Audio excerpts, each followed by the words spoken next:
Praise the Lord. Dreams and meanings. New எபிசோடில் உங்களை சந்திப்பதில் மிகுந்த மகிழ்ச்சி அடைகிறேன்.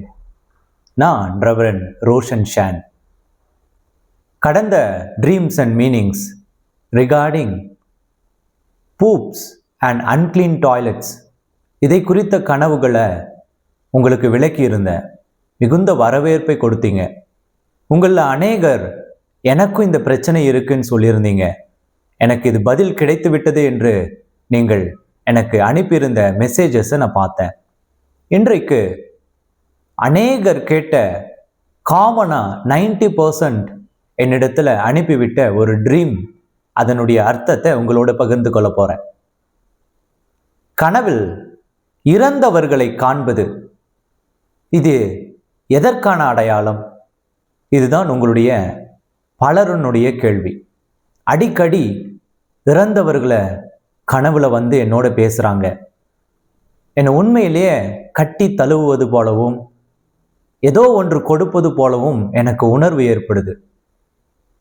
சில நேரத்தில் அது உண்மையாக இருக்கு, ரியாலிட்டியாக இருக்கு. சில கனவுகளில் என்னோட வாழ்ந்து கொண்டிருப்பவர்கள் மரித்து போவது போல கனவு வருது. சிலருக்கு நான் மரித்து போனது போல, நான் மரித்து போய் இறந்தவர்களிடத்துல போய் பேசுவது போல கனவு வருது. நான் பகல் நேரத்துல உட்கார்ந்து கொண்டு இருக்கும் பொழுது கூட சடுதியா என்னுடைய நினைவுகள் இந்த இறந்தவர்களோடு நான் இருப்பது போலவும் அவர்களோடு பேசுவது போலவும் கனவு வருது. இப்படி இறந்தவர்கள் கனவில் வருவது, seeing dead people in dreams, இதை குறித்து இந்த காணொளியில் நாம் தெளிவாக அதனுடைய அர்த்தங்களை, அது எதை குறிக்கிறது என்பதையும் பார்க்கவிருக்கிறோம். உங்கள் யாவரையும் ஒருமுறை கூட இந்த காணொளிக்கு வரவேற்கிறேன். Don't forget to share this video and subscribe. Be a part of the Holy Family. காணொளிக்குள்ள போலாம் வாங்க.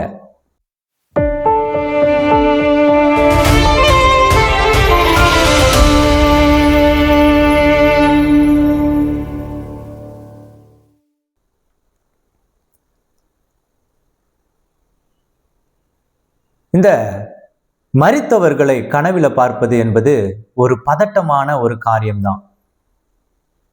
அநேகருடைய கேள்வி என்னன்னா, அடிக்கடி இந்த மரணமும் இந்த மரித்தவர்களையும் நான் பார்த்து கொண்டு இருக்கிறேன். என் அக்காவை நான் பார்க்கிறேன், இறந்து போன அக்காவை. நான் இறந்து போன தங்கச்சியோட பேசுவது போல இருக்கு. என் தாத்தா பாட்டி கனவுல வராங்க. என்னுடைய பாட்டி அடிக்கடி வந்து கனவுல வந்து பேசுறாங்க. இப்படின்லாம் சொல்லுவது கேட்டிருக்கிறோம். அதை தாண்டி ஒரு படி மேலே போய் நம்மள வீட்டில் இருக்கிற முன்னோர்கள், முதியவர்கள் ஒரு காரியத்தை சொல்லுவாங்க. ஒருவர் மரணம் அடைந்து விட்டா அவங்க வந்து நம்ம கிட்ட சொல்லுவாங்க, 2 நாளுக்கு முன்னாடி அவரை கனவுல பார்த்தேன், அவர் கனவுல வந்து ஏதோ ஒன்று பேசினார், ஆனால் 2 நாள் கழித்து அவர் மரணம் அடைந்து விட்டார்னு சொல்லி, அவர் மரணம் அடைவதற்கு முன்பதாக எச்சரிக்கை எனக்கு வந்ததுன்னு சொல்லுவாங்க. கேள்விப்பட்டிருக்கீங்களா? எனக்கு எச்சரிக்கை கொடுத்திருந்தார் அப்படின்னு. சில நேரத்தில் கனவில் வருபவர்கள் மரித்து போகக்கூடும், அல்லது கனவில் வருபவர்கள் மரணித்து போய் ஆவியாக நம்முடைய இருதயத்தை, நம்முடைய சிந்தையை பயமுறுத்தக்கூடும். இதை குறித்து வேதாகமத்தில் அநேக இடங்களிலே எழுதியிருக்கு. நான் உங்களுக்கு இன்றைக்கு அந்த வேதாகமத்தின் அடிப்படையில் உங்களுக்கு சில வார்த்தைகளை காட்ட போறேன். இதனுடைய அர்த்தங்களை முழுமையாய் நீங்கள் புரிந்து கொள்ளாத வரைக்கும் என்ன நடக்கும்னா, இந்த அர்த்தங்கள், இந்த கனவுகள் உங்களை பயமுறுத்தும். உபாகமம் 18ஆம் அதிகாரம் 11-12 வசனத்துல ஒரு தெளிவான வார்த்தை கொடுக்கப்பட்டிருக்கு. மந்திரவாதியும் சன்னதக்காரனும் மாய வித்தைக்காரனும் செத்தவர்களிடத்தில் குறி கேட்கிறவனும் உங்களுக்குள்ளே இருக்க வேண்டாம். இப்படிப்பட்டவைகளை செய்கிறவன் எவனும் கர்த்தருக்கு அருவருப்பானவன். இப்படிப்பட்ட அருவருப்புகளின் நிமித்தம் உன் தேவனாகிய கர்த்தர் அவர்களை உன் முன்னின்று துரத்தி விடுகிறார். அப்படின்னு எழுதப்பட்டிருக்கிறது. இந்த மந்திரவாதிகள், குறி கேட்பவர்கள் தங்களுடைய காரியத்தை நிறைவேற்றிக் கொள்ள யாரை பயன்படுத்துவார்கள் என்றால் செத்த ஆவிகளை பயன்படுத்துவார்கள். செத்த ஆவிகளோடு பேசுவார்கள். நம்முடைய சமுதாயத்தில் நாம கேள்விப்படுறோம், மரித்தவர்களோடு பேசுகிறார்கள். மரித்தவர்களோடு பேசி அவர்களுடைய திட்டங்களை எல்லாம் சொல்லி அவர்களிடத்திலிருந்து கருத்து கேட்பது நம்முடைய சமுதாயத்தில் நடந்து கொண்டிருக்கிறது. ஆனா ஒரு தேவனுடைய பிள்ளைகள், ஜனங்கள், இங்கே வேதாகமத்துல சொல்லப்பட்டது போல மந்திரவாதியும், சன்னதக்காரனும், மாய வித்தைக்காரனும், செத்தவர்களிடத்தில் குறி கேட்கிறவனும் உங்களுக்குள்ளே இருக்க வேண்டாம் என்று எழுதப்பட்டிருக்கு. அப்படின்னா என்ன அர்த்தம் பாஸ்டர்? நாம செத்தவர்கள் நம்மிடத்தில் பேசுவதை நாம் தவிர்க்க வேண்டும். அது பாவத்துக்கு நேராக நம்மை கொண்டு போகும் என்று வேதம் சொல்லுது.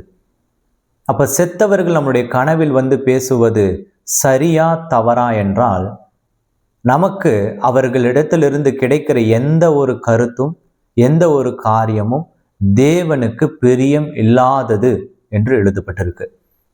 இரண்டாவது, இப்படிப்பட்டவைகளை செய்கிறவன் எவனும் கர்த்தருக்கு அருவருப்பானவன்.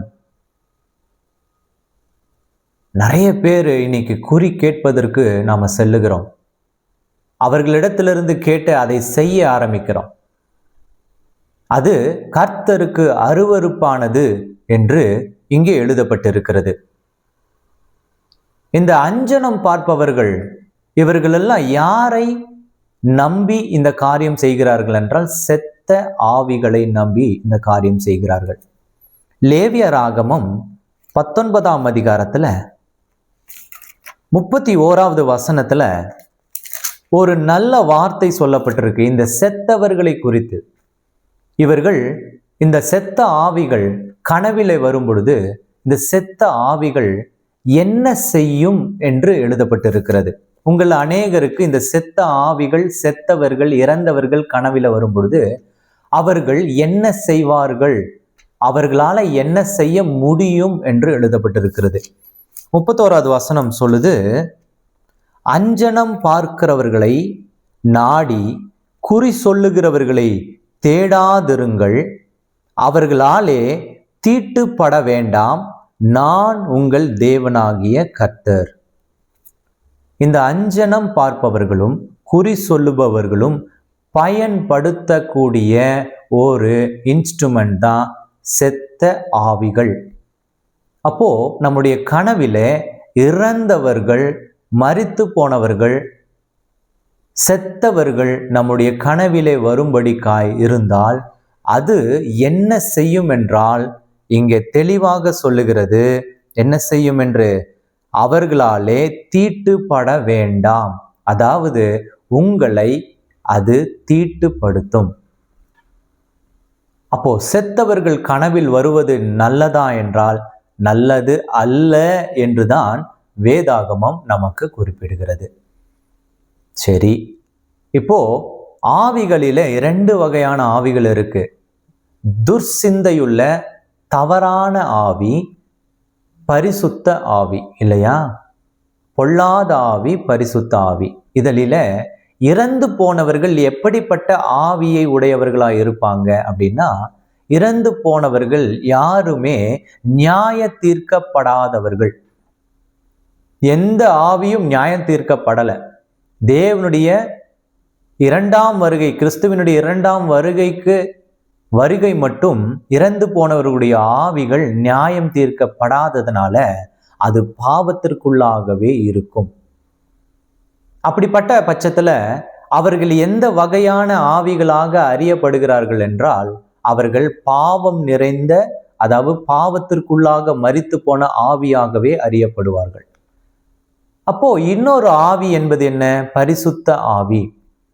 ஒரு பாவம் நிறைந்த ஆவி நம்மை பாவத்திற்கு நேராக தள்ளி கொண்டு போகும், தீட்டுப்படுத்தும் நம்மை, நம்முடைய சரீரத்தை, நம்முடைய ஆத்மாவை, நம்முடைய வாழ்க்கையை.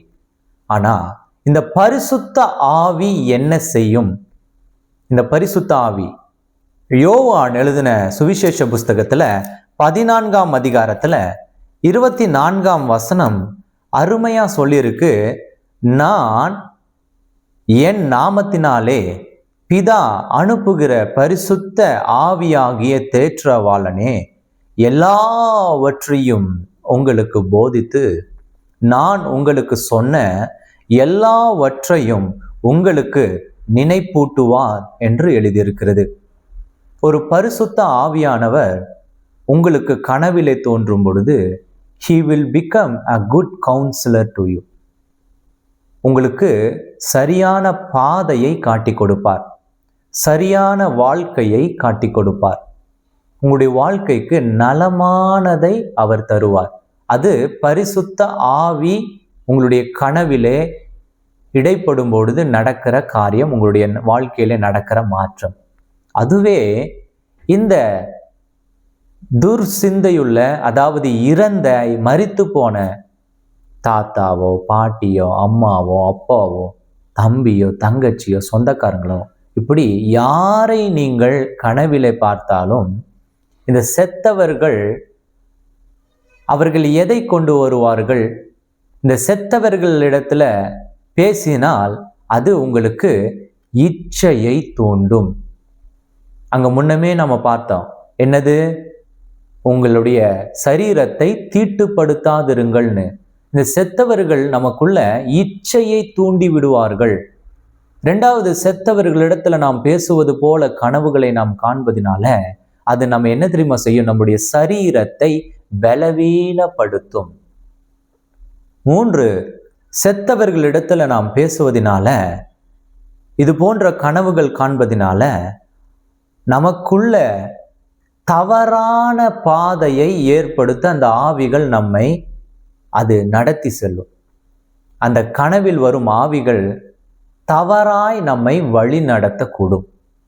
இந்த காரியங்கள் நம்மை தீட்டுப்படுத்தக்கூடாது என்று வேதாகமத்துல நமக்கு எச்சரிக்கை கொடுக்கப்பட்டிருக்கு.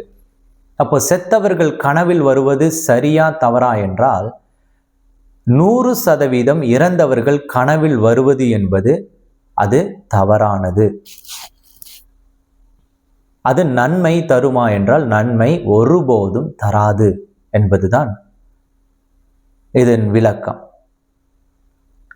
எரேமியாவின் அந்த தீர்க்க தரிசன புஸ்தகம் 29:11 சொல்லுது, பரிசுத்த ஆவி பேசுவார். அவர் பேசும் பொழுது நீங்கள் எதிர்பார்த்திருக்கும் முடிவை உங்களுக்கு கொடுக்கும்படிக்கு நான் உங்கள் பேரில் நினைத்திருக்கிற நினைவுகளை அறிவேன் என்று கர்த்தர் சொல்லுகிறார். அவைகள் தீமைக்கல்ல, சமாதானத்துக்கு ஏதுவான நினைவுகளே.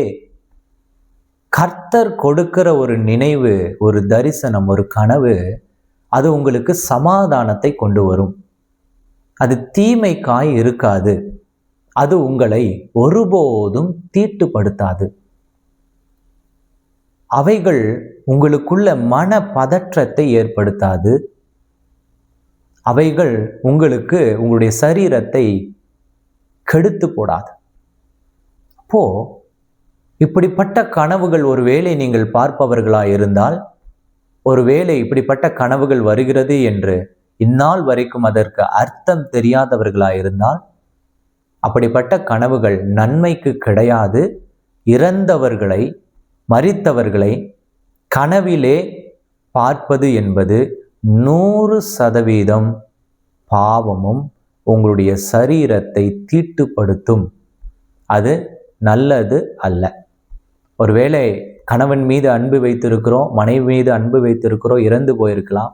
அவர்கள் மறுபடியும் கனவில் வருகிறார்களே, அது சரியா என்றால் அது சரி அல்ல என்பதுதான் வேதாகமத்தின் ஒரு வார்த்தை.